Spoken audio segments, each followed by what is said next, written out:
महाभारत का 8वें दिन का युद्ध किस प्रकार आगे बढ़ा, पिछले भाग का लिंक आपको डिस्क्रिप्शन बॉक्स और चैनल पर भीष्म पर्व की प्लेलिस्ट में मिल जाएगा। यह एक पॉडकास्ट है, इसे आप ध्यानपूर्वक आराम से बैठकर सुनिए और अपनी कल्पना में महाभारत को साकार होते देखिए। भीष्म पर्व अध्याय 94। संजय बोले, हे राजन, जब भीम और पांडव शूरवीरों का कौरवों के साथ युद्ध हो रहा था, उस युद्ध में अपनी अधिकांश सेना को मारी गई देखकर राजा दुर्योधन को बड़ा क्रोध आया। उसने स्वयं भीमसेन पर धावा किया। उसने इंद्र के वज्र की भांति भयानक टंकार करने वाले विशाल धनुष को हाथ में लेकर पांडुनंदन भीमसेन पर बाणों की भारी वर्षा आरंभ की। इतना ही नहीं, उसने कुपित होकर पंख युक्त अत्यंत तीखे अर्धचंद्राकार बाण का प्रयोग करके भीमसेन के धनुष को काट दिया। फिर उसी को उपयुक्त अवसर समझकर महारथी दुर्योधन ने बड़ी उतावली के साथ एक तीखे बाण का संधान किया, जो पर्वतों को भी विदीर्ण करने वाला था। हे महाराज, उस बाण के द्वारा दुर्योधन ने भीमसेन की छाती पर गहरी चोट पहुंचाई। उससे अत्यंत घायल होकर तेजस्वी भीमसेन व्यथित हो उठे और मुंह के दोनों कोनों को चाटते हुए उन्होंने अपने स्वर्ण भूषित ध्वज का सहारा ले लिया। भीमसेन को इस प्रकार व्यथित चित्त देखकर घटोत्कच जलाने की इच्छा वाले अग्निदेव की भांति क्रोध से प्रज्वलित हो उठा। साथ ही अभिमन्यु आदि पांडव महारथी भी बड़े वेग से राजा दुर्योधन को ललकारते हुए उसकी ओर दौड़े। क्रोध से भरे हुए इन समस्त योद्धाओं को वेग पूर्वक धावा करते देख द्रोणाचार्य ने आपके महारथियों से कहा, वीरों, तुम्हारा कल्याण हो, शीघ्र जाओ और संकट के समुद्र में डूबकर महान प्राण संशय में पड़े हुए राजा दुर्योधन की रक्षा करो। ये महान धनुर्धर पांडव महारथी कुपित हो भीमसेन को आगे करके दुर्योधन पर धावा कर रहे हैं और विजय का दृढ़ संकल्प ले नाना प्रकार के अस्त्र शस्त्रों की वर्षा करते हुए भैरव गर्जना करते तथा भूमिपालों को त्रास पहुंचाते हैं। आचार्य का यह वचन सुनकर भूरिश्रवा आदि आपके प्रमुख योद्धाओं ने पांडव सेना पर आक्रमण किया। कृपाचार्य, भूरिश्रवा, शल्य, अश्वत्थामा, विविंशति, चित्रसेन, विकर्ण, सिंधुराज जयद्रथ, प्रज्वल तथा अवंती के राजकुमार महाधनुर्धर विंद और अनुविंद, इन सब ने दुर्योधन को उसकी रक्षा के लिए सब ओर से घेर लिया। वे 20 कदम आगे बढ़कर प्रहार करने लगे। फिर तो पांडव तथा कौरव योद्धा एक दूसरे को मार डालने की इच्छा से युद्ध करने लगे। कौरव महारथियों से पूर्वोक्त बात कहने के पश्चात महाबाहु भारद्वाज नंदन द्रोणाचार्य ने अपने विशाल धनुष को खींचकर भीमसेन को 26 बाण मारे। साथ ही उन महाबाहु ने उनके ऊपर शीघ्रतापूर्वक बाणों की वर्षा आरंभ कर दी, मानो वर्षा ऋतु में मेघ पर्वत शिखर पर जल धारा गिरा रहे हों। तब महाबली महाधनुर्धर भीमसेन ने भी बड़ी उतावली के साथ द्रोणाचार्य की बाईं पसली में 10 बाण मारकर उन्हें घायल कर दिया। भारद्वाज नंदन को उन बाणों से गहरा आघात लगा। वे वयोवृद्ध तो थे ही, सहसा व्यथित एवं अचेत होकर रथ के पिछले भाग में जा बैठे। आचार्य द्रोण को व्यथा से पीड़ित देख राजा दुर्योधन और अश्वत्थामा दोनों अत्यंत कुपित हो भीमसेन पर टूट पड़े। प्रलयकालीन यमराज के समान भयंकर उन दोनों महारथियों को आक्रमण करते देख महाबाहु भीमसेन ने तुरंत ही गदा हाथ में ले ली और वे रथ से कूदकर पर्वत के समान अविचल भाव से खड़े हो गए। उन्होंने हाथ में जो भारी गदा उठाई थी वह रणभूमि में यमदंड के समान भयानक जान पड़ती थी। श्रृंगधारी कैलाश पर्वत के समान ऊपर गदा उठाए हुए भीमसेन को देखकर दुर्योधन और अश्वत्थामा ने एक साथ उन पर धावा किया। बलवानों में श्रेष्ठ उन दोनों वीरों को एक साथ शीघ्रतापूर्वक आते देख भीमसेन भी उतावले होकर बड़े वेग से उनकी ओर बढ़े। क्रोध में भरकर भयंकर दिखाई देने वाले भीमसेन को देखकर कौरव महारथी बड़ी उतावली के साथ उनकी ओर दौड़े। द्रोणाचार्य आदि सभी योद्धा भीमसेन के वध की इच्छा से उनकी छाती पर नाना प्रकार के अस्त्र शस्त्रों का प्रहार करने लगे। वे सब एक साथ होकर चारों ओर से पांडु कुमार भीमसेन को पीड़ा देने लगे।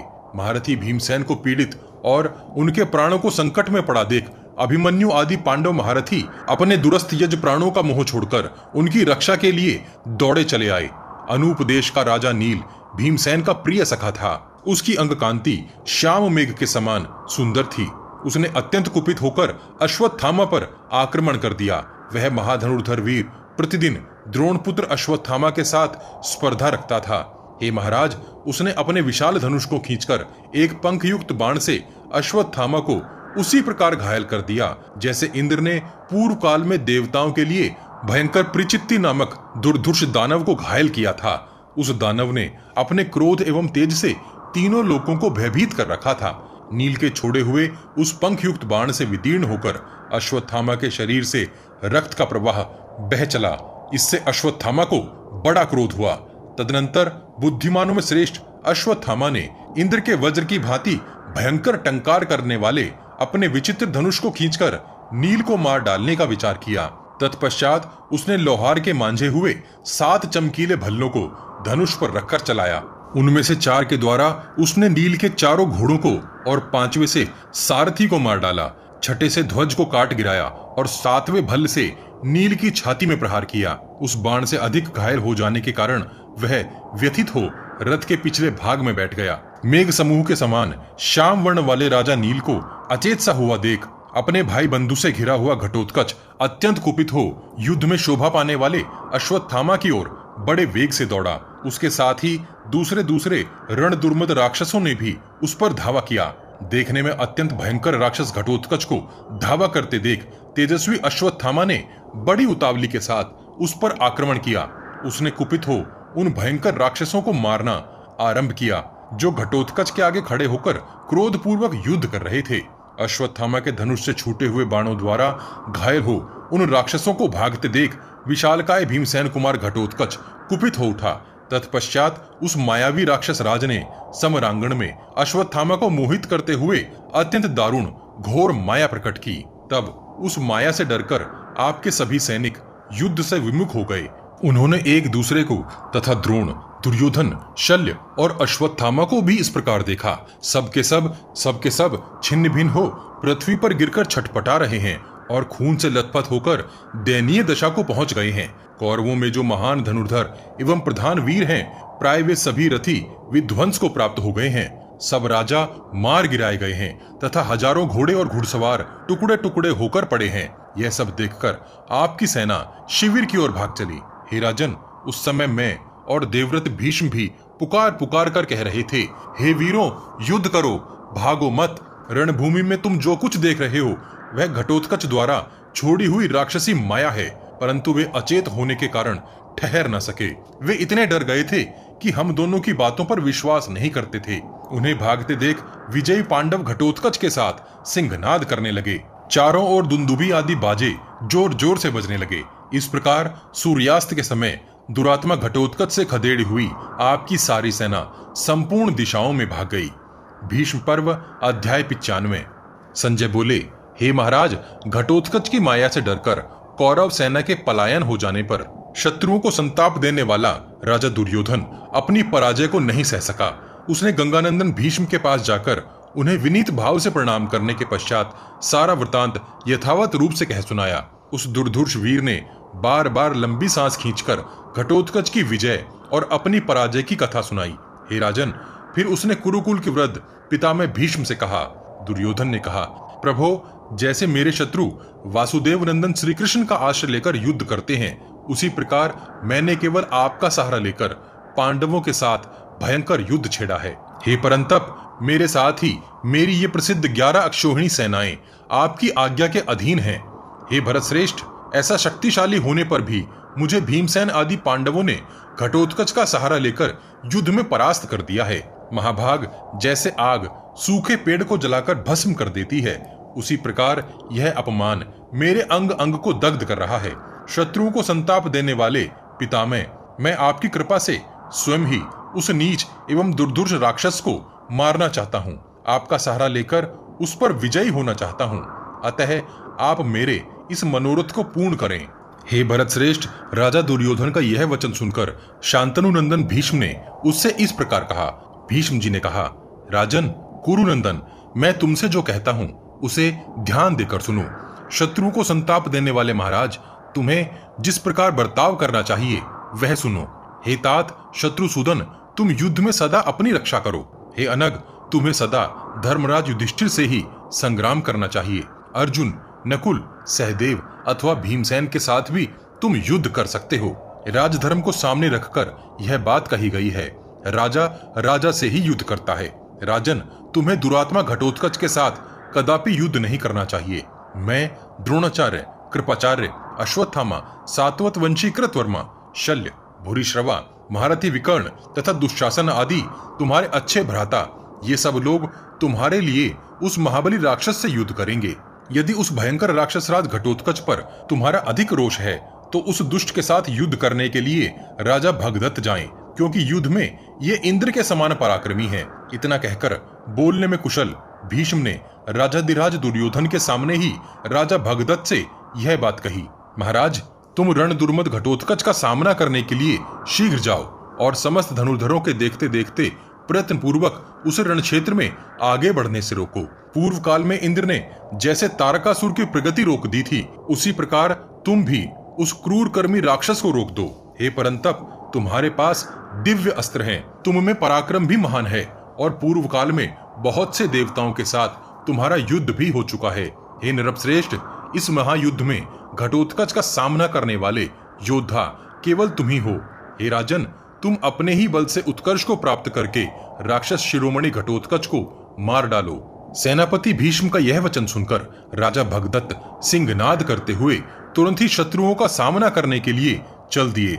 हे भारत, गरजते हुए मेघ के समान राजा भगदत्त युद्ध के लिए प्रस्थान करते हैं और उन्हें धावा करते देख भीमसेन, अभिमन्यु, राक्षस घटोत्कच, द्रौपदी के पांचों पुत्र सत्यधृति, छत्रदेव, चेदिराज दृष्टकेतु, वसुदान और दशार्ण राज, ये सभी पांडव पक्षीय महारथी क्रोध में भरकर उनका सामना करने के लिए आए। भगदत्त ने भी सुप्रतीक नामक हाथी पर आरूढ़ होकर उन पर धावा किया। फिर तो पांडवों का भगदत्त के साथ घोर एवं भयानक युद्ध होने लगा, जो यमराज की राष्ट्र की वृद्धि करने वाला था। हे महाराज, रथियों द्वारा प्रयुक्त हुए भयंकर वेगशाली तेज बाण हाथियों और रथों पर गिरने लगे, जिनके मस्तक से मद की धारा बहती थी। ऐसे बड़े बड़े गजराज गजारोहियों द्वारा प्रेरित हो एक दूसरे के पास पहुंचकर निर्भीक होकर परस्पर भिड़ जाते थे। उस महायुद्ध में रोषपूर्ण मदांध हाथी अपने दांतों के अग्रभाग से अथवा दांत रूपी मूसलों से परस्पर भिड़कर एक दूसरे को विदीर्ण करने लगे। चामर भूषित अश्व प्रासधारी सवारों से संचालित हो तुरंत ही एक दूसरे पर टूट पड़ते थे। उस समय पैदल सिपाही पैदलों द्वारा ही शक्ति और तोमरों से घायल हो सैकड़ों और हजारों की संख्या में धराशाही हो रहे थे। हे राजन, रथी लोग रथों पर आरूढ़ हो करणी, नालिक और सायकों द्वारा समर में वीरों का वध करके सिंहनाद कर रहे थे। जब इस प्रकार रोंगटे खड़े कर देने वाला भयंकर संग्राम चल रहा था, उसी समय महाधनुर्धर भगदत्त ने भीमसेन पर धावा किया। वे जिस हाथी पर आरूढ़ थे, उसके कुंभ स्थल से मद की साथ धाराएं गिर रही थी। वह सब ओर से जल के झरने बहाने वाले पर्वत के समान जान पड़ता था। हे निष्पाप नरेश, भगदत्त सुप्रतीक और पीठ पर बैठकर सहस्त्रों बाणों की वर्षा करने लगे, मानो देवराज इंद्र ऐरावत पर आरूढ़ हो जल की धारा गिरा रहे हों। जैसे वर्षा ऋतु में बादल पर्वत के शिखर पर जल की धारा गिराता है, उसी प्रकार राजा भगदत्त भीमसेन पर बाणों की वर्षा करते हुए उन्हें पीड़ित करने लगे। तब महाधनुर्धर भीमसेन ने अत्यंत कुपित हो अपने बाणों की बौछार से हाथी के पैरों की रक्षा करने वाले सैकड़ों योद्धाओं को मार गिराया। उन सबको मारा गया देख प्रतापी भगदत्त ने कुपित हो उस गजराज को भीमसेन के रथ की ओर बढ़ाया। उनके द्वारा प्रेरित होकर वह गजराज धनुष की प्रत्यंचा से छोड़े हुए बाण की भांति शत्रुदमन भीमसेन की ओर बड़े वेग से दौड़ा। उस हाथी को आते देख भीमसेन आदि पांडव महारथी शीघ्रता पूर्वक उसके चारों ओर खड़े हो गए। अनेक बाणों से घायल हुआ वह महान गजराज रक्त रंजित होकर गेरू आदि धातुओं से विचित्र दिखाई देने वाले गिरिराज के समान सुशोभित हुआ। तदनंतर दशाण देश के राजा भी एक पर्वताकार हाथी पर आरूढ़ हो भगदत्त के हाथी की ओर बढ़े। समर भूमि में अपनी ओर आते हुए उस हाथी को गजराज सुप्रतीक ने उसी प्रकार रोक दिया जैसे तट की भूमि समुद्र को आगे बढ़ने से रोके रहती है।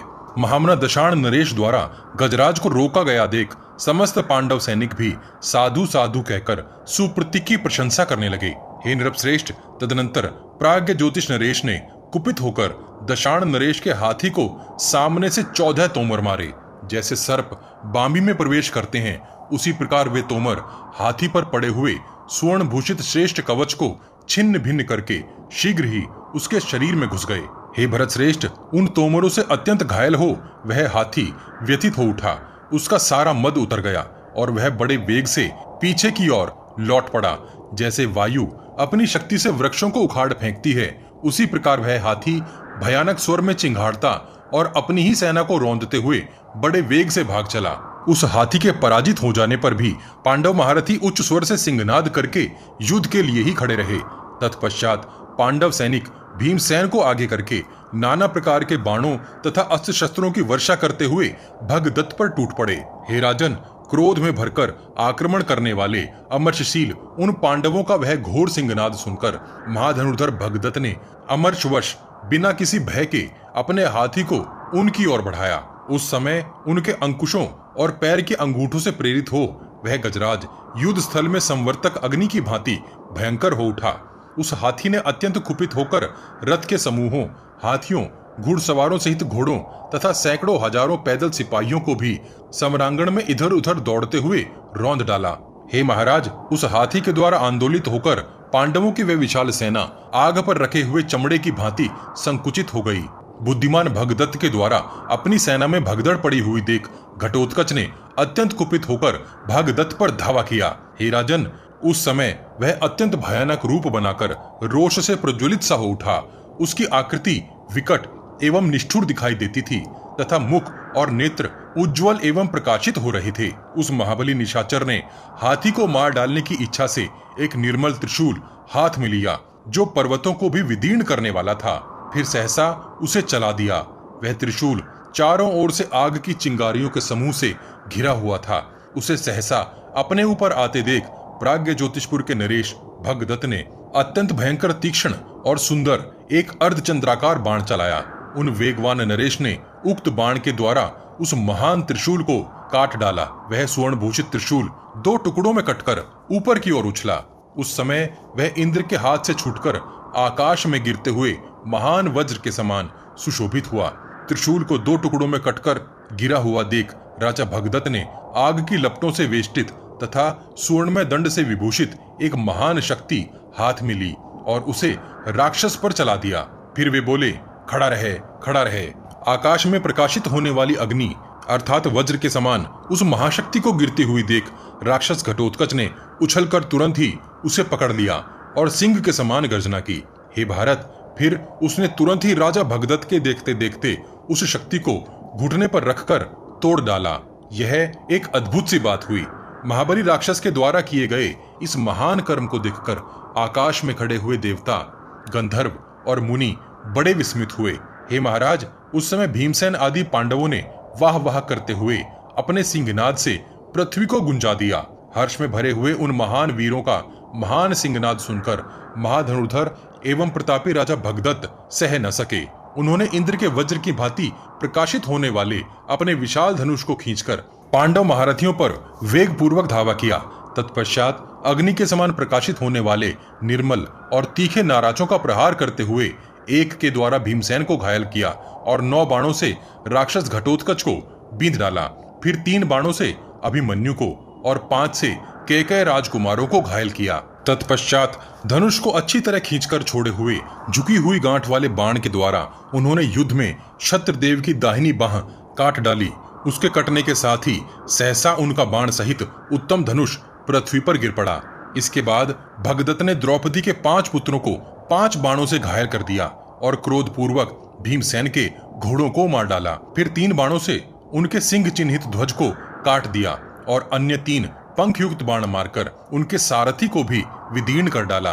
हे भरत श्रेष्ठ, भगदत्त के द्वारा युद्ध में अधिक घायल होकर भीमसेन का सारथी विशोक व्यथित हो उठा और रथ के पिछले भाग में चुपचाप बैठ गया। इस प्रकार रथहीन होने पर रथियों में श्रेष्ठ महाबाहु भीमसेन हाथ में गदा लेकर उस उत्तम रथ से वेग पूर्वक कूद पड़े। हे भारत, शंख युक्त पर्वत के समान उन्हें गदा उठाए आते देख आपके सैनिकों के मन में घोर भय समा गया। हे महाराज, इसी समय श्री कृष्ण जिनके सारथी हैं, वे पांडुनंदन अर्जुन सब ओर से शत्रुओं का संहार करते हुए वहां आ पहुंचे जहां वे दोनों पुरुष सिंह महाबली पिता पुत्र भीमसेन और घटोत्कच भगदत्त के साथ युद्ध कर रहे थे। हे भरत श्रेष्ठ, पांडुनंदन अर्जुन अपने महारथी भाइयों को युद्ध करते देख स्वयं भी बाणों की वर्षा करते हुए तुरंत ही युद्ध में प्रवृत्त हो गए। तब महारथी राजा दुर्योधन ने बड़ी उतावली के साथ रथ, हाथी और घोड़ों से भरी हुई अपनी सेना को शीघ्र ही युद्ध के लिए प्रेरित किया। कौरवों की उस विशाल वाहिनी को आती देख श्वेत घोड़ों वाले पांडुपुत्र अर्जुन सहसा बड़े वेग से उसकी ओर दौड़े। हे भारत, भगदत्त ने भी समर भूमि में उस हाथी के द्वारा पांडव सेना को कुचलते हुए युधिष्ठिर पर धावा किया। हे आर्य, उस समय अस्त्र उठाए हुए पांचालों, पांडवों तथा केकयों के साथ भगदत्त का बड़ा भारी युद्ध हुआ। उधर भीमसेन ने भी समर भूमि में श्री कृष्ण और अर्जुन दोनों को इरावन के वध का यथावत वृतांत अच्छी तरह सुना दिया। भीष्म पर्व का अध्याय 94 और 95 यहीं समाप्त होता है। अगले अध्याय में जानेंगे कि इरावन के वध से अर्जुन किस प्रकार दुखी हुए और भीमसेन के द्वारा धृतराष्ट्र के 9 पुत्रों का किस प्रकार वध हुआ। इस विशाल ग्रंथ महाभारत को शीघ्रता से समेटने के लिए हम ग्राफिक्स के साथ पॉडकास्ट का सहारा भी ले रहे हैं, ताकि आप तक कुछ जल्दी से महाभारत का सही रूप पहुंचाया जा सके। आपको हमारा प्रयास कैसा लग रहा है, कृपया कमेंट बॉक्स में कमेंट करके हमें जरूर बताइए। पिछले सभी भाग आपको हमारे चैनल के पेज पर और इस वीडियो के डिस्क्रिप्शन बॉक्स में भी मिल जाएंगे। हम हर सीरीज की एक प्लेलिस्ट भी बनाते हैं।